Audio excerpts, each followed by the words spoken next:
নমস্কার বন্ধুরা, আমি অনিরুদ্ধ ফ্রম ফিয়ার ফেদার। আগের সপ্তাহে আপনারা শুনেছেন দারোগা প্রিয়নাথের মরণে মুক্তির প্রথম পর্ব। আজ আপনাদের শোনাব সেই গল্পের দ্বিতীয় পর্ব। গল্পের স্ক্রিপ্টিংয়ে ছিলেন নার্গিস লায়লা। আজকের পর্বে আমাদের সাথে থাকছেন ভয়ের দেশি ইউটিউব চ্যানেল থেকে শঙ্খ। মরণে মুক্তি গল্পে এখনো অবধি যা ঘটেছে তা এই রকম। কাশীপুর গ্রামের জমিদার বাড়িতে খুন হন স্বয়ং জমিদার বাবু। তদন্ত করতে উপস্থিত হন দারোগা প্রিয়নাথ মুখোপাধ্যায়। প্রাথমিকভাবে বাড়ির এক ছেলে সত্যেন্দ্রনাথের ওপর সন্দেহ করে সে গ্রেপ্তার হলেও সমস্ত ঘটনা শুনে প্রিয়নাথের মনে সন্দেহ জাগে, হয়তো সত্যেন্দ্র প্রকৃত দোষী নয়। এরই মধ্যে জানা যায় বাড়িতে আশ্রিত এক ব্যক্তি অহিন্দ্রনাথ ও বাড়ির এক চাকরানী মঙ্গলা নিখোঁজ। তাদের খোঁজে প্রিয়নাথের সামনে উন্মোচিত হয় এক নতুন তথ্য। অহিন্দ্রনাথ একজন জেল পলাতক আসামি এবং একটি মেয়েকে হত্যা করার চেষ্টা করে সে পালিয়ে গিয়েছে। এই কথা সেই মেয়ে এবং মঙ্গলা উভয়ই স্বীকার করে এবং প্রিয়নাথকে অহিন্দ্রনাথের হদিশও দেয়। তারপর শুনছেন মরণে মুক্তি দ্বিতীয় ও শেষ পর্ব।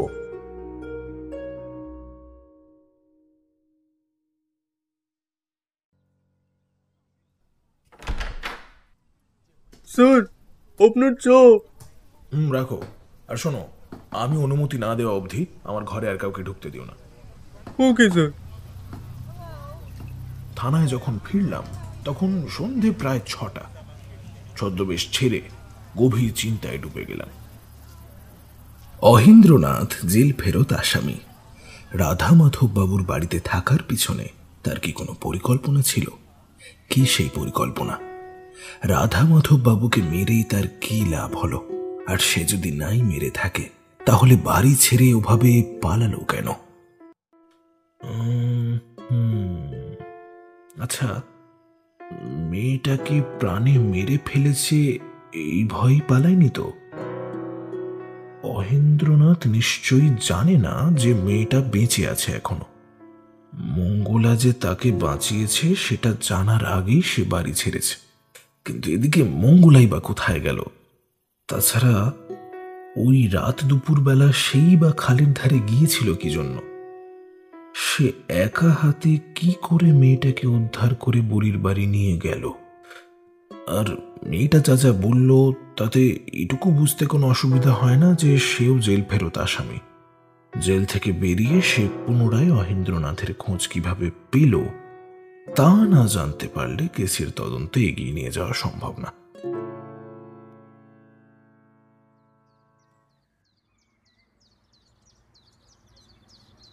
হ্যাঁ, রোগী কেমন আছে দেখতে এলাম। কি গো মেয়ে, দেখি কেমন আছো আজ? দেখি হাতটা, দেখি দেখি হাতটা দেখি। জ্বর তো আজ অনেকটাই কম।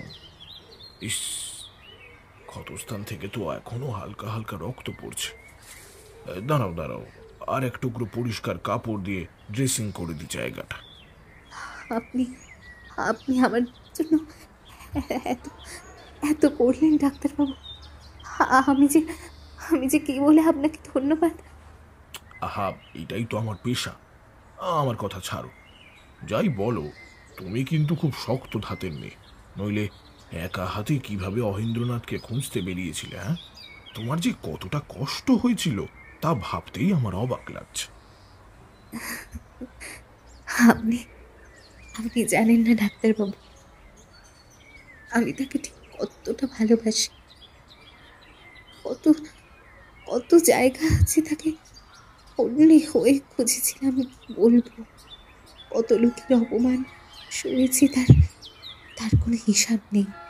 শেষে আমার এক দূর সম্পর্কের ভাই কথায় কথায় বলল তিনি নাকি রাধা মাধব বাবু নামে একজনের বাড়িতে বেশ বেশ সুখে শান্তিতে আছেন।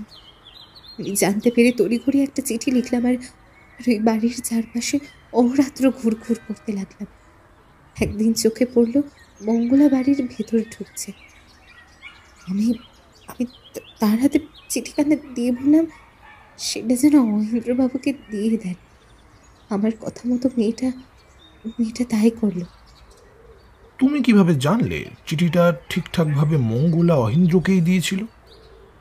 কারণ আমি চিঠিতে লিখেছিলাম তিনি যেন আমার সঙ্গে রাত রাত 11টার পর খালের ধারে এসে দেখা করেন, আর তিনি সেই মতন এসেছিলেন দেখা করতে। আমি মনে মনে এবারে নিঃসংশয় হলাম যে নিশ্চয়ই সে চিঠি মঙ্গলা গোপনে খুলে পড়েছিল, আর নয়তো রাতে অহেন্দ্রনাথের পিছু ধাওয়া করে খালপাড়ে এসেছিল। পরে যখন অহেন্দ্র মেয়েটাকে মেরে খালে ফেলে দিয়ে পালায়, সে তৎক্ষণাৎ এসে আহত মেয়েটাকে উদ্ধার করে।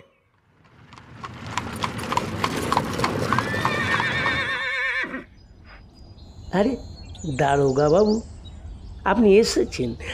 আসুন আসুন আসুন, ভেতরে আসুন। আপনার জন্যই আমরা সকলে পথে বসেছিলাম। হ্যাঁ হরিদাস, আবার এলাম, আসতেই হতো। বড় দাদা বাবু আর কত কাল বিনা অপরাধে জেলে থাকবেন দারোগা বাবু? বৌদিমণি যে সারাদিন কেঁদে কেটে নিজে শরীর শেষ করে ফেলেছেন একদম। আপনি তাকে আশ্বাস দিয়ে গেলেও বড় বউ নিজেকে শান্ত রাখতে পারছেন না কিছুতেই। আমি যত তাড়াতাড়ি সম্ভব চেষ্টা করছি এই কেসের ফায়সালা করার। ততদিন সরজুকে একটু কষ্ট সহ্য করতেই হবে হরিদাস। প্রমাণ ছাড়া আমিও কিচ্ছু করতে পারবো না। আইনের দড়ি আমাকেও আষ্টে পৃষ্ঠে বেঁধে রেখেছে, কিন্তু এইটুকু বলতে পারি, এই দুর্ভোগ আর বেশি দিন স্থায়ী হবে না। প্রকৃত হত্যাকারী খুব শীঘ্রই ধরা পড়বে, পড়বে। যাই হোক, মঙ্গলার কোনো খবর পেলে? সে কি ফিরেছিল এই বাড়িতে? আগে না, ফিরেনি। তবে শুনলাম সেদিন সে রাত্রে সে নাকি ওই দমদম স্টেশনের দিকে গিয়েছিল। আমাদের প্রতিবেশীর দাসী তাকে দেখেছিল, সেই এসে পরে আমাদের বলে। মঙ্গলা কি একাই ছিল নাকি সঙ্গে? দাসীটি তো বলল যে মঙ্গলা একাই ছিল। পিছন থেকে সে মঙ্গলাকে অনেকবার নাম ধরে ডেকেছিল, কিন্তু মঙ্গলা জবাবই দেয়নি। দমদমের স্টেশন মাস্টার কি মঙ্গলার পরিচিত? আগে হ্যাঁ, তিনি এ বাড়ির সকলকেই চেনেন। তাহলে তিনি তো নিশ্চয়ই মঙ্গলার আরো কিছু খবর দিতে পারবেন। বেশ হরিদাস, এখন চলি, তবে পরে প্রয়োজনে আবার আসব।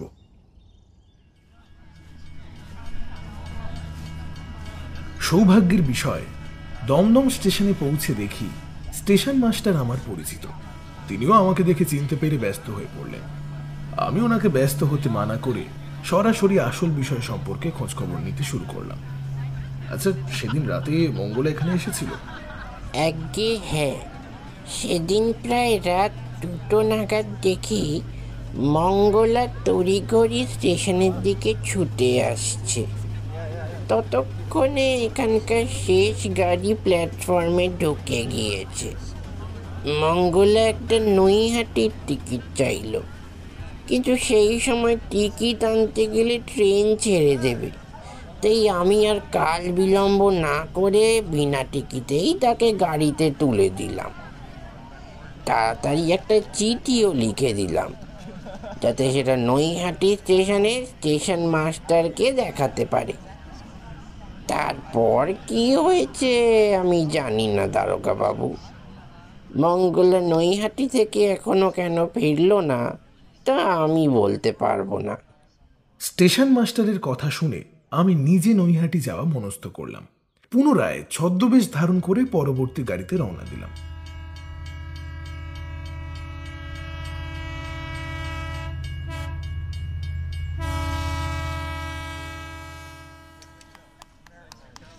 নৈহাটি যখন এসে নামলাম, বেলা তখন 11টা।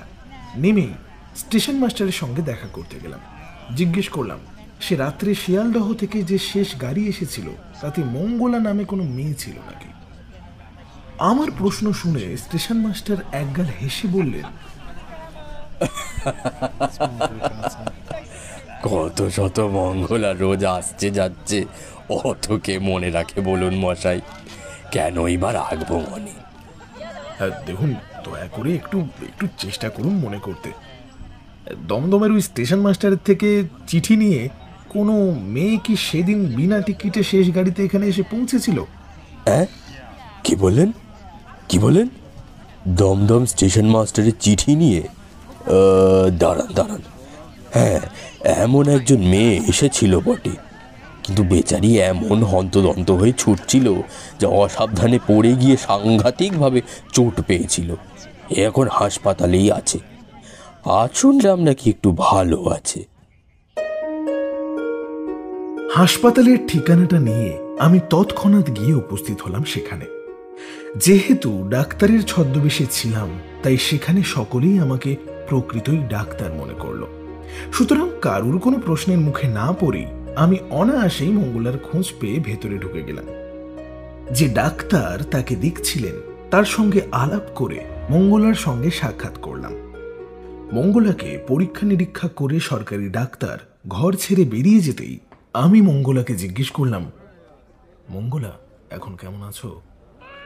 আমার মুখে তার নাম শুনে সে স্বভাবতই চমকে উঠল।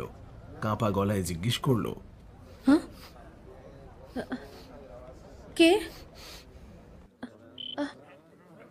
কে আপনি? আমি তো আপনাকে চিনি না। আপনি আমার নাম জানলেন কি করে? আমি তোমার মনিবের বাড়ি থেকে আসছি। তারা যে তোমার কোনো খবর না পেয়ে খুব ব্যস্ত হয়ে পড়েছে। তুমি না বলে কয়ে এখানে এভাবে এসেছো কেন? কি বললেন? ব্যস্ত? ব্যস্ত হয়ে পড়েছে? ওই ওই শয়তান লোকটা তো? ওই তো যত নষ্টের গোড়া। সকল অনিষ্টের কারণ ওই ওই অসভ্য ইতর ছোট লোকটা।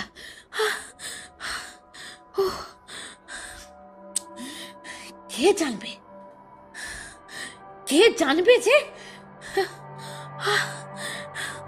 ওই ওই ওই শয়তান লোকটা একটা জেল ফেরত আসামি?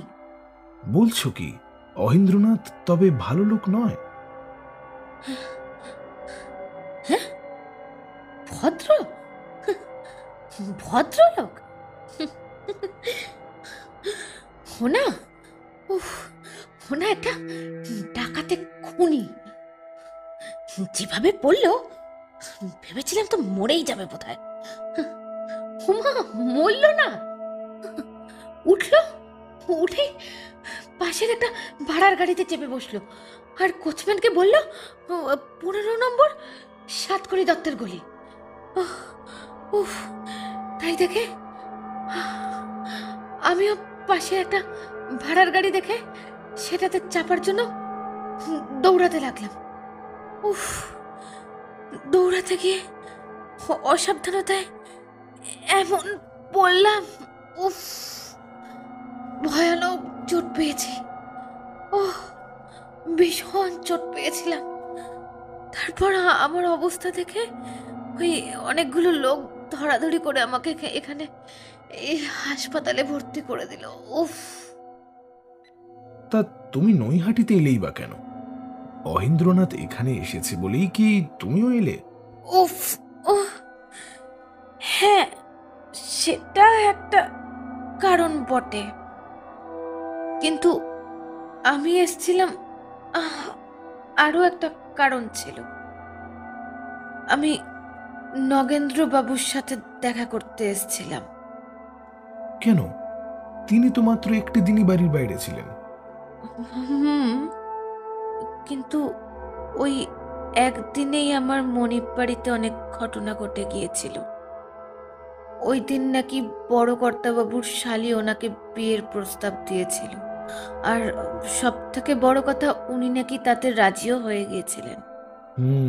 সত্যি অবাককর ঘটনা বটে, কিন্তু তাতে তোমারই বা ক্ষতিবৃদ্ধি কি আর হতো? হুমা, বলছেন কি? সবার অনেক বড় ক্ষতি হয়ে যেত। আমি যতদূর শুনেছি তাতে তো ওই মেয়ে ছেলেটাকেও না আমার ওই জেল ফেরত আসামিই লাগে। তা কি করে হয়? তাহলে তোমাদের বড় কর্তাবাবুর বউ তাকে বাড়িতে আনবেন কেন? আর তাছাড়া তো শুনেছি যে সে নাকি তোমাদের গিন্নিমার দূর সম্পর্কের বোন হন। দেখুন, আগে সেটাই বিশ্বাস করতাম, এখন বুঝছি ওগুলো স্রেফ ভাঁওতা। আমার যদিও প্রথম থেকেই সন্দেহ ছিল, কিন্তু কাউকে বলতে পারিনি। এখন দেখছি আমার ধারণাই একদম ঠিক ছিল। তার মানে তোমার মতে অহিন্দ্রনাথ আর বড় কর্তার শালী দুজনেই ফেরারি আসামি। আর যদি এই ধারণা সত্যিই হয় তাহলে তো ভয়ানক ব্যাপার। আচ্ছা, আপনি কি আমার মনিব বাড়ির থেকেই আমার কাছে এসেছেন? হ্যাঁ, কিন্তু তাহলেও তোমার মাসির খবর আমি জানি। যে মেয়েকে বাঁচিয়ে তুমি ওখানে রেখে এসেছিলে সে এখন ভালো আছে, সুস্থ আছে। হ্যাঁ, আপনি জানেন? ও আচ্ছা আচ্ছা আচ্ছা, আপনার কাছে আমার একটা অনুরোধ আছে। দয়া করে আমাকে ফিরিয়ে দেবেন না। আপনি ওই ওই ওই ওই ওই পাপী শয়তান লোকটাকে যত তাড়াতাড়ি সম্ভব ধরে ফেলুন। ওই ওই বাজে লোকটা বাইরে খোলা ঘুরে বেড়ালে আর যে কত লোকের ক্ষতি করবে আমি ভাবতেও পারছি না। আপনি যত তাড়াতাড়ি সম্ভব ওকে ধরে ফেলুন। আপনি আমার এই অনুরোধটা রাখুন। আমি আপনাকে বলছি, ওই ঠিকানায় আপনি ওকে অবশ্যই পাবেন। আপনি পাবেন, অবশ্যই পাবেন। আপনি যত তাড়াতাড়ি পারেন ওকে ধরে ফেলুন। ওটাই তো আমার কাজ। আমি চেষ্টার কোনো ত্রুটি রাখছি না মঙ্গলা। তুমি এখন বিশ্রাম নাও, আবার পরে আসবো। হ্যাঁ হ্যাঁ, বেশ। হ্যাঁ, আর একটা কথা, মাসির সঙ্গে দেখা হলে বলবেন আমি যত তাড়াতাড়ি সম্ভব সুস্থ হয়ে উঠেই ওনার সাথে দেখা করব।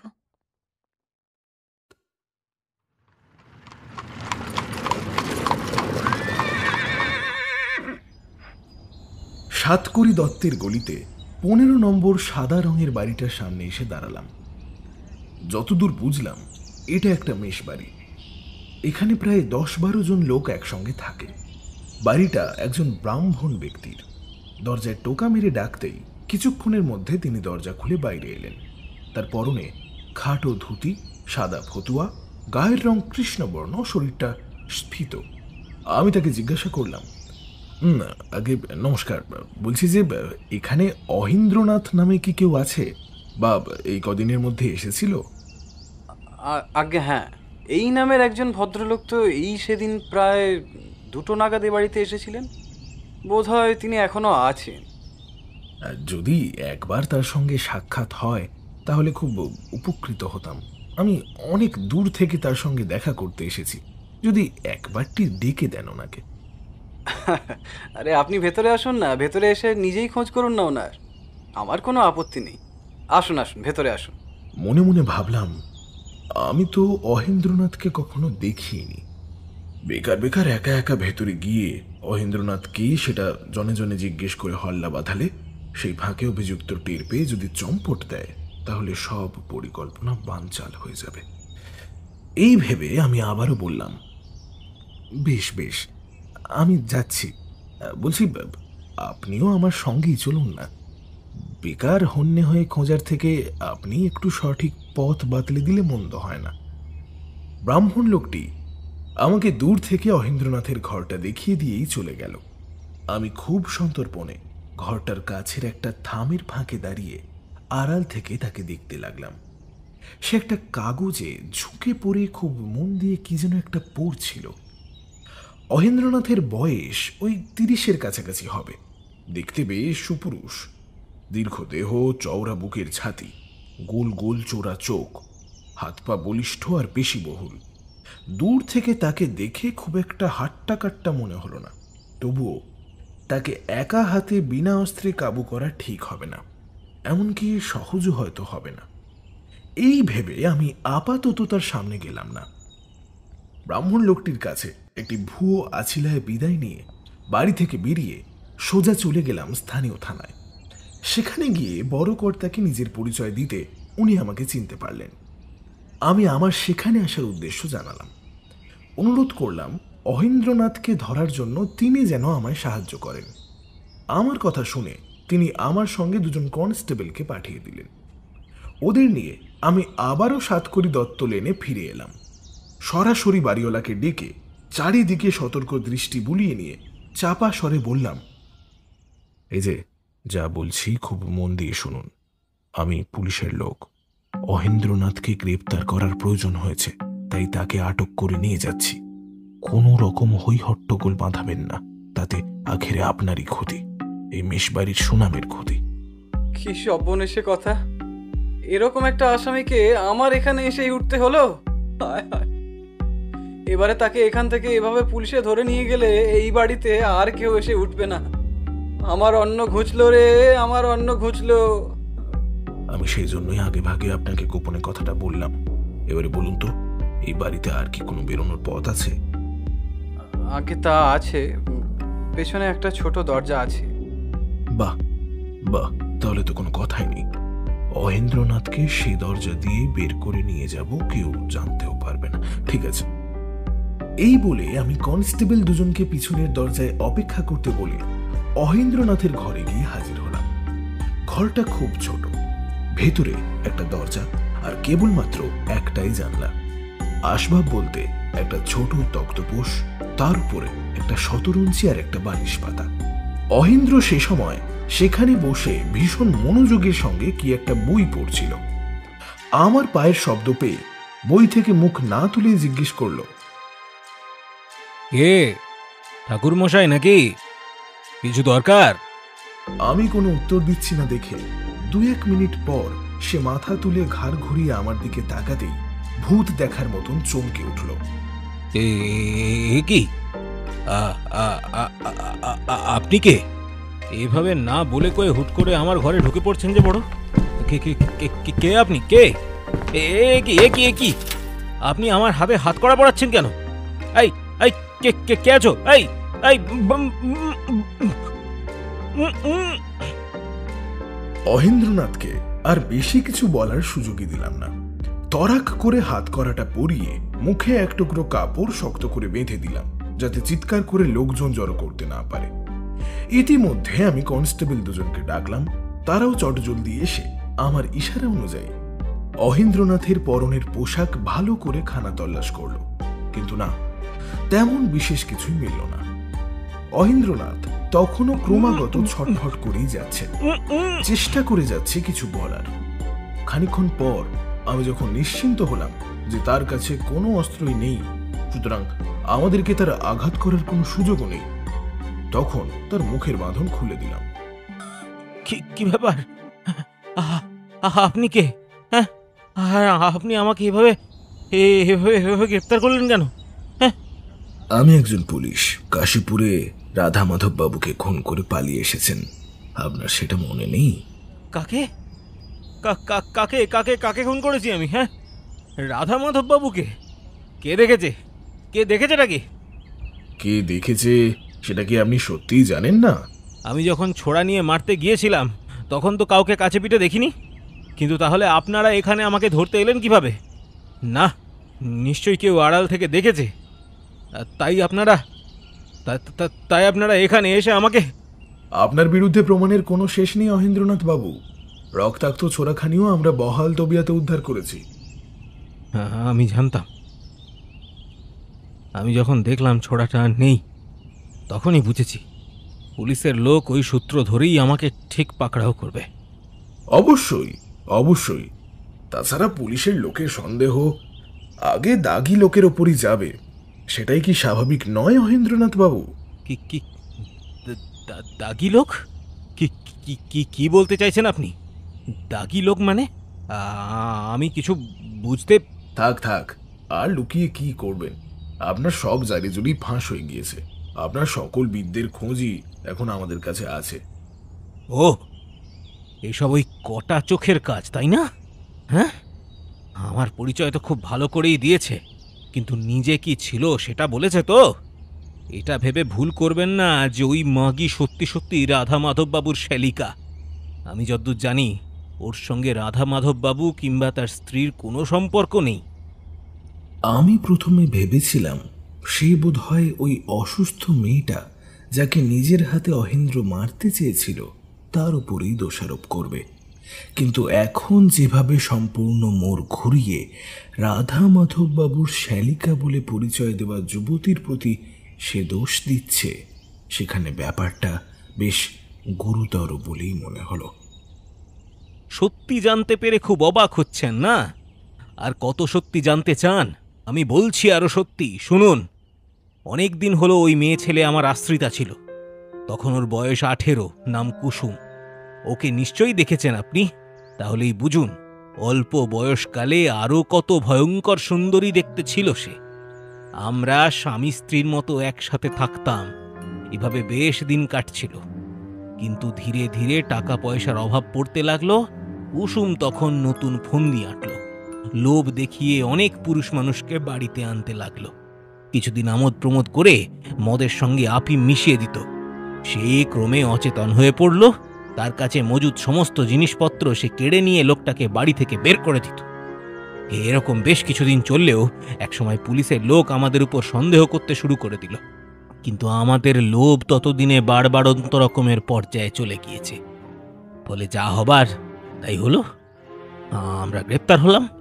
বিচারে আমার 5 বছরের আর কুসুমের 3 বছরের সাজা। কিন্তু ওই মেয়েকে আটকে রাখা কি এতই সহজ?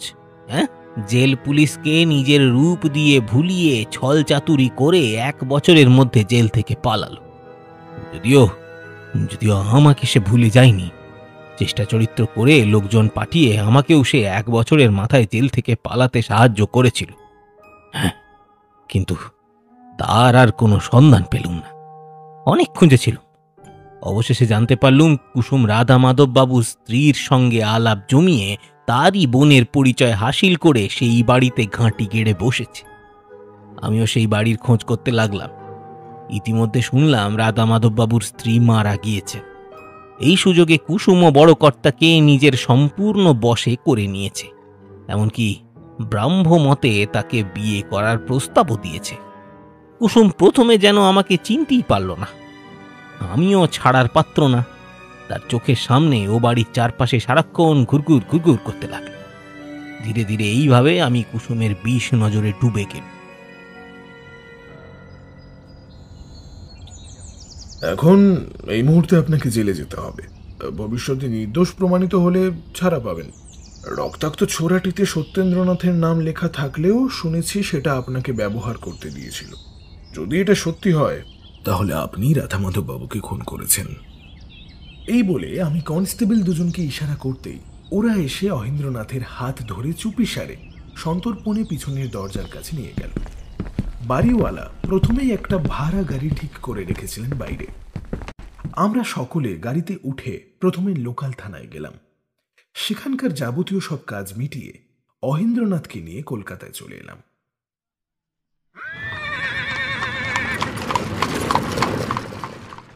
আসামিকে নিয়ে যখন কলকাতায় এসে পৌঁছালাম তখন বিকেল গড়িয়ে সন্ধে হয়েছে। অহিন্দ্রনাথকে হাজতে পাঠিয়ে আমি থানায় গেলাম। সকাল থেকে এদিক সেদিক ছোটাছুটিতে এতটাই ক্লান্ত হয়ে গিয়েছি যে শরীর আর চলছে না। সেই রাত্রে আর কোনো কাজ করতে পারলাম না।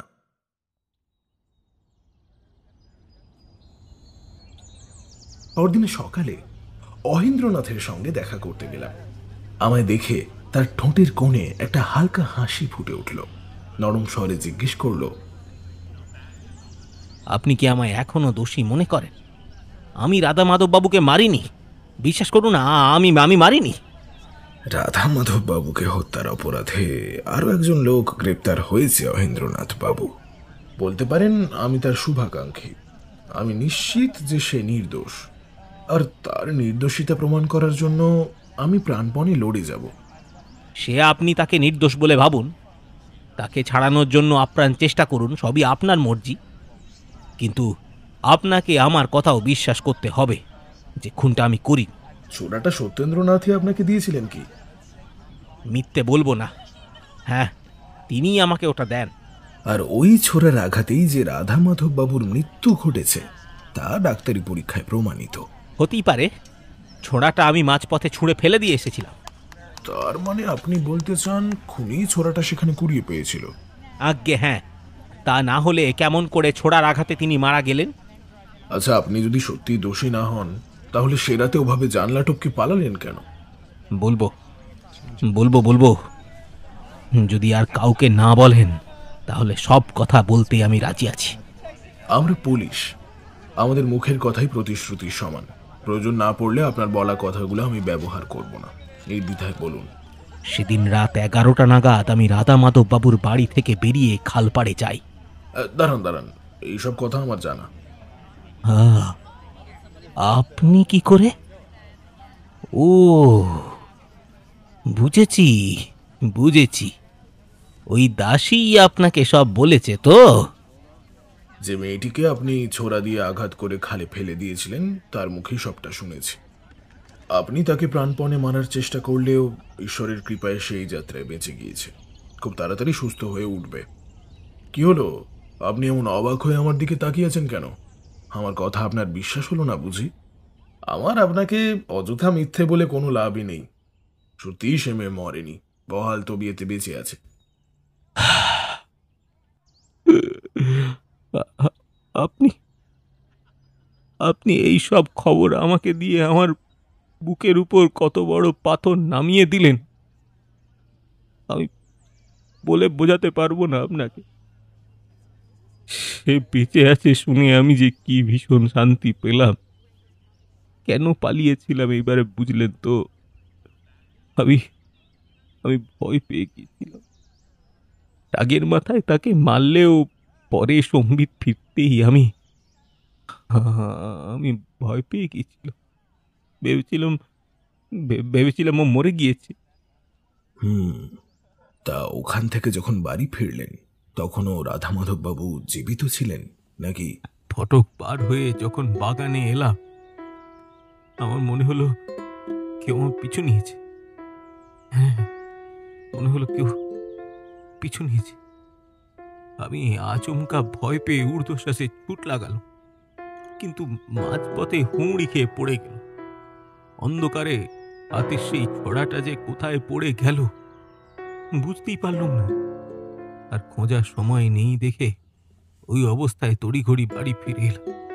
আমি যখন ঘরে ঢুকছি তখন দেখি বাড়িতে কিসের যেন চিৎকার চেঁচামেচি শুরু হয়ে গেছে। উপরে যেন একটা লোক দৌড়দৌড়ি করছিল, অন্য কে যেন কথাবার্তা বলছিল। আমার আবার ভয় হতে লাগলো।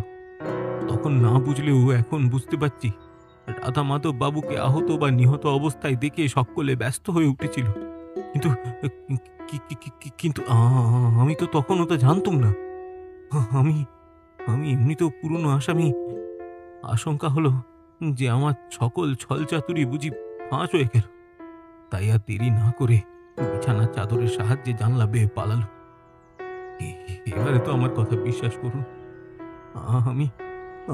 আমি রাধা মাধব বাবুকে খুন করিনি। বিশ্বাস করুন, আমি করিনি আমি খুন। এবারে আমাকে জেল থেকে বের করুন, ছেড়ে দিন আমাকে। তর্কের খাতিরে যদি মেনেও নিই যে আপনি খুনটা করেননি, কিন্তু তার মানে যে আপনাকে জেল থেকে ছেড়ে দেব তাও তো ঠিক না। কেন ভুলে গেলেন নাকি? মনে নেই সেই নিরস্ত্র মেয়েটিকে মারার চেষ্টা আপনি করেছিলেন? তাহলে আপনাকে এখন কিভাবে মুক্ত করব বলুন তো? আপনি যে বললেন সে কথা কাউকে বলবেন না? হ্যাঁ, ও আমারই ভুল। হ্যাঁ, আমারই ভুল। পুলিশের লোকের প্রতিশ্রুতিতে আমার ভোলা উচিত হয়নি। ভুল করছেন অহেন্দ্রবাবু। পুলিশের লোকের কথার দাম কতটা তা ক্রমেই বুঝবেন। দেখুন, ব্যক্তিগত অভিপ্রায়ে আমি আপনার কোনো ক্ষতি করব না, কিন্তু যতদিন না রাধা মাধব বাবুর প্রকৃত খুনিকে গ্রেপ্তার করতে পারছি ততদিন আপনার মুক্তি অনিশ্চিত। আপনাকে ছাড়লে তো আমাকে সত্যেন্দ্রনাথকেও ছাড়তে হয়। কারণ আর যাই হোক, আপনার যত সামান্য দোষ থাকলেও তিনি তো সম্পূর্ণ নির্দোষ। তাই ততটা সময় আমার সঙ্গে নির্বিবাদে সহযোগিতা করুন, তাতে আপনার লাভ বই লোকসান হবে না। বেলা 9টার সময় থানায় ফিরে এসে কিছুক্ষণ বিশ্রাম করলাম। মনে মনে ভাবতে লাগলাম, তাহলে মোটামুটি 3 জনের উপর সন্দেহ করা যেতে পারে। প্রথম সত্যেন্দ্রনাথ, দ্বিতীয় অহেন্দ্রনাথ এবং তৃতীয় শ্যালিকা। সত্যেন্দ্রনাথ যে নির্দোষী সে ধারণা আমার প্রথম থেকেই হয়েছিল। অহেন্দ্রনাথের সব কথা শুনে যুক্তি দিয়ে বিচার করার পর তাকেও এই ব্যাপারে নিরপরাধী বলেই মনে হচ্ছে। তাহলে আর রইল বাকি সেই মহিলা। তিনি যখন রাধা মাধব বাবুর মৃত্যুতে ক্ষতিগ্রস্তই হলেন বলা চলে, তখন তার উপরে সন্দেহ করা নিতান্তই অমূলক। তবে দোষীকে? বাড়িতে পুরুষ মানুষের মধ্যে রাধা মাধব বাবুর দুই ভাইপো আর অহেন্দ্রনাথ। এখন এই তিনজনের মধ্যে দুজনকে নির্দোষী বলেই মনে হয়। আরেকজন মানে ওই নগেন্দ্রনাথ তো সে রাতে বাড়িতেই ছিল না, সুতরাং তার উপরও কোনোভাবে সন্দেহ করা যায় না। বাড়ির চাকর বাকরও তো এত পুরনো বিশ্বস্ত যে তাদেরও সন্দেহর তালিকা থেকে বাইরেই রাখতে হয়।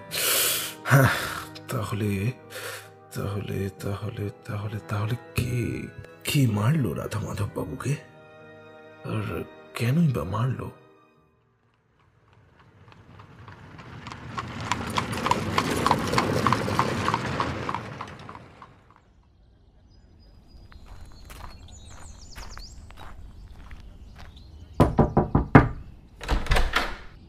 হরিদাস বাবু, থানা দিয়া দারোগা বাবু আইয়াছেন। দারোগাবু এসেছেন? সত্যেন্দ্রনাথ বাবু? তোমার সঙ্গে পরে কথা বলছি হরিদাস। আগে আমি আরেকবার রাধা মাধব বাবুর ঘরখানা দেখতে চাই। তোমরা বাইরেই থাকো, আমি না ডাকলে কেউ আসবে না। সেদিন বেলা 12টার দিকে গাড়ি করে যত দ্রুত সম্ভব রাধা মাধব বাবুর বাড়ি গিয়ে আমি আবারও হাজির হলাম। আমায় দেখে হরিদাস হন্তদন্ত হয়ে সত্যেন্দ্রর ব্যাপারে খোঁজ নিতে এগিয়ে আসলেও তার সঙ্গে বেশি কথা বলতে পারলাম না। আমার এখন অন্য একটি বিষয়ে অনুসন্ধান করার সবিশেষ প্রয়োজন।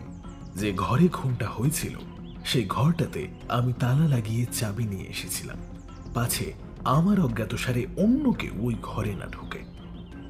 ভেতরে ঢুকে আমি ঘরের মেঝেটা আরেকবার খুব ভালো করে পরীক্ষা করতে লাগলাম। সেখানে যা যা ছোটখাটো জিনিস পেলাম সবকিছু সংগ্রহ করলাম।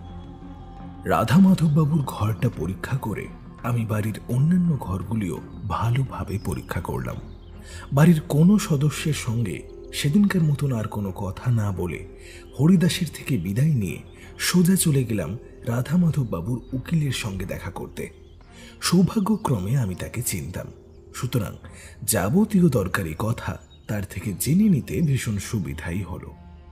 সম্পত্তির ভাগ বাটোয়ারার বিষয়ে জানতে চাইলে তিনি জানালেন রাধা মাধব বাবু নগেন্দ্রনাথকে একটু বেশি ভালোবাসতেন।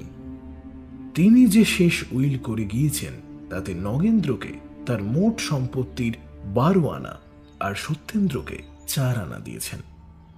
এর পিছনে কারণ ঠিক এটা না যে সত্যেন্দ্রর সঙ্গে তার ইদানিং বেশ কটু সম্পর্ক ছিল। আসল কারণ হচ্ছে সত্যেন্দ্র ভীষণই অমিত ব্যয়। ইতিমধ্যে বাজারে তার বেশ চড়া ধার দেনাও হয়ে গিয়েছে। এসব কথা শুনে আমার মনের মধ্যে এক নতুন সন্দেহের সৃষ্টি হলো। কি যেন একটা ধরতে চেয়েও ধরা যাচ্ছে না। কি যেন একটা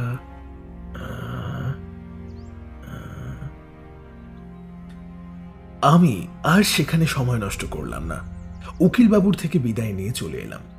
থানায় ফিরে আমি কিছুক্ষণ গভীর মনোযোগ সহকারে চিন্তা করলাম।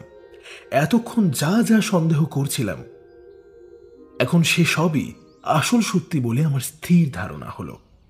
হ্যাঁ স্যার, ডাকছিলেন? হ্যাঁ, এই যে চিঠিটা লিখে দিলাম, সোজা গিয়ে নগেন্দ্রনাথের হাতে দেবে, কেবলমাত্র তারই হাতে। ঠিক আছে, যাও। ক্রমশ সন্ধ্যা ঘনিয়ে এলো। প্রগাঢ় অন্ধকার ক্রমে ক্রমে সমগ্র পৃথিবীকে গ্রাস করছে যেন। সকল পাখিরা একে একে নিজেদের বাসাতে ফিরে যাচ্ছে।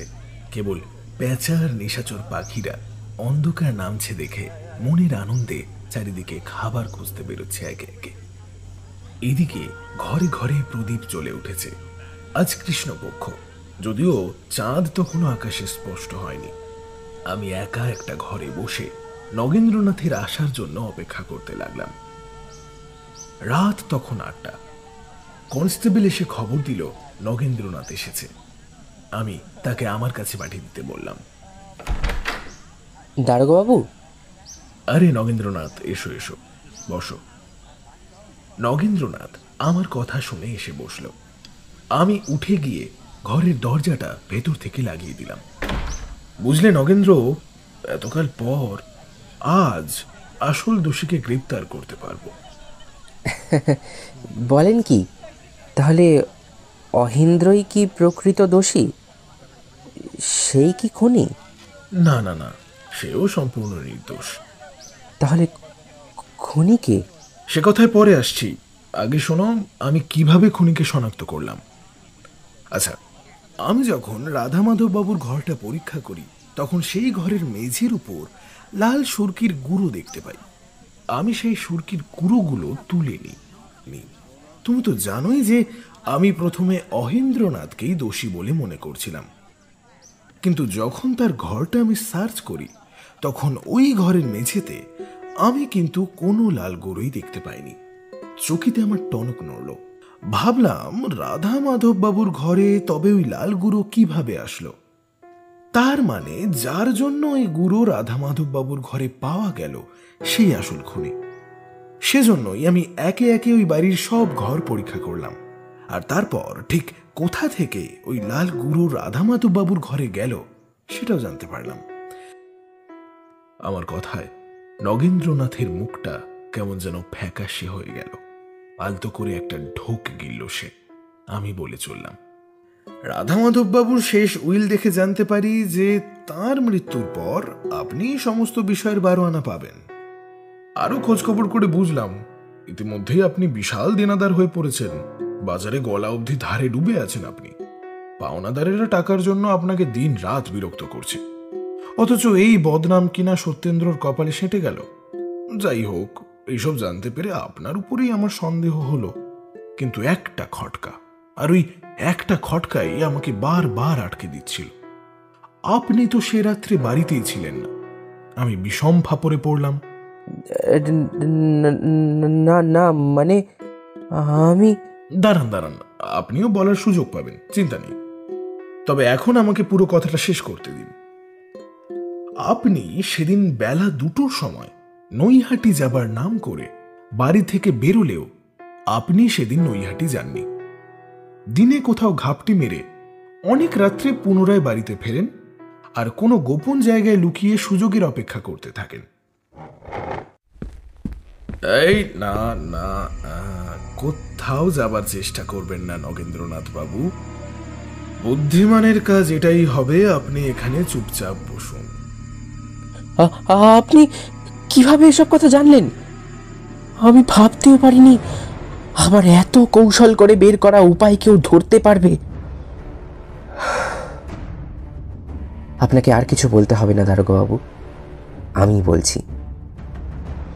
ঈশ্বরই যখন আমার উপর আর সহায় নন, তখন আর শেষ রক্ষা করার চেষ্টা করে কি হবে? অহিন্দ্রনাথ সে রাত্রে কোথাও থেকে হন্তদন্ত হয়ে যেন বাড়িতে ফিরছিলেন। পথের মাঝে তিনি পড়ে যান আর তার হাত থেকে একটা ছোড়াও ছিটকে পড়ে যায়। আমার কাছে যেহেতু কোনো অস্ত্র ছিল না, তাই কিভাবে আমি সেই কার্যসিদ্ধি করব আমি ভেবে উঠতে পারছিলাম না।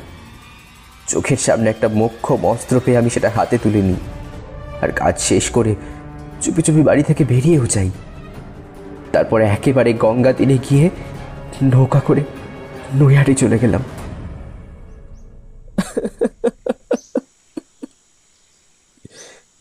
কেন যে আমি এই কাজ করলাম আমি নিজেও জানি না। জ্যাঠামশাই আমাকে অত্যন্ত ভালোবাসতেন, যখন যা যা চেয়েছি তাই পেয়েছি। কেন যে আমি তাকে মারলাম? যেদিন থেকে আমি এই ঘৃণ্য কাজ করেছি আমি সেদিন থেকে খেতে পারি না, ঘুমোতে পারি না, শান্তিতে দুদণ্ড বসতে পারি না। সবসময় একটা ভয় আমাকে তাড়া করে বেড়াচ্ছে। আমি মুক্তি চাই প্রিয়নাথবাবু। এই নারকীয় জীবন ভোগ করাচ্ছে যত তাড়াতাড়ি সম্ভব আমার জন্য ফাঁসি হয় সেই ব্যবস্থাই আপনি করুন দারোগাবাবু, সেই ব্যবস্থাই করুন, সেই ব্যবস্থাই। একটা কাগজে এই সমস্ত কথা একজন অনারারি ম্যাজিস্ট্রেটের সামনে লিখে সই করে দিন, তাহলে আর কেউ আপনাকে বিরক্ত করবে না। এই বলে আমি তাকে তৎক্ষণাৎ একজন ম্যাজিস্ট্রেটের কাছে নিয়ে গেলাম। নগেন্দ্রনাথকে তার সামনে রেখে আমি বেরিয়ে এলাম। পরক্ষণে সেখানে কাজ শেষ হলে সেই দোষ স্বীকারোক্তিপত্র নিয়ে তাকে গ্রেপ্তার করলাম। পরদিন সকালে চাউর হয়ে গেল যে নগেন্দ্রনাথই রাধামাধব বাবুকে খুন করেছিলেন। ওদিকে অহিন্দ্রনাথ আর সত্যেন্দ্রনাথ বেকসুর খালাস পেল। সত্যেন্দ্রনাথ বললেন, আমি তার জন্য যা যা করলাম তার জন্য তিনি আমার কাছে চিরকৃতজ্ঞ থাকবেন। আমি তাকে অহিন্দ্রনাথ ও কুসুমের সব কথা বললাম। সেসব কথা শুনে স্তম্ভিত হয়ে গেল। তারপর বাড়িতে ফিরেই সেই দুষ্ট মেয়ে মানুষকে সঙ্গে সঙ্গে বিদায় করে দিতে উদ্যত হলেন। হরিদাস এবং বাড়ির অন্যান্য দাসদাসীগণ যখন জানতে পারল যে সে রাধামাধব বাবুর শালিকা নয়, কেবল কৌশল করেই এতকাল সেই বাড়িতে গৃহিণীর মতো কর্তৃত্ব ফলিয়ে থাকছিল, তখন তারাও সেই কুসুমকে নানান প্রকারে অপমানিত করে বাড়ি থেকে দূর দূর করে তাড়িয়ে দিল। ওদিকে সরজু স্বামীকে এতদিন পর ফিরে পেয়ে নিশ্চিন্ত হলো আর আমাকে মন থেকে ধন্যবাদ জানালো। ওদিকে নগেন্দ্রনাথকে বেশি দিন হাজতে থাকতে হয়নি, শীঘ্রই বিচার হয়ে গেল। নগেন্দ্রনাথ যেহেতু আগেই সব স্বীকার করেছিলেন, তাই বিচারে তার ফাঁসি হলো। তিনি মরে গিয়ে মুক্তি পেলেন। অহিন্দ্রনাথ আর কুসুম দুজনে জেল পালানো ফেরার আসামি।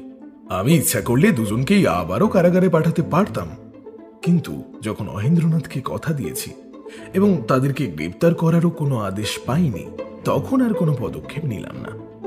বিচারের পর তারা যে কোথায় উধাও হয়ে গেল তার খোঁজ আজ অবধি কেউই পেল না।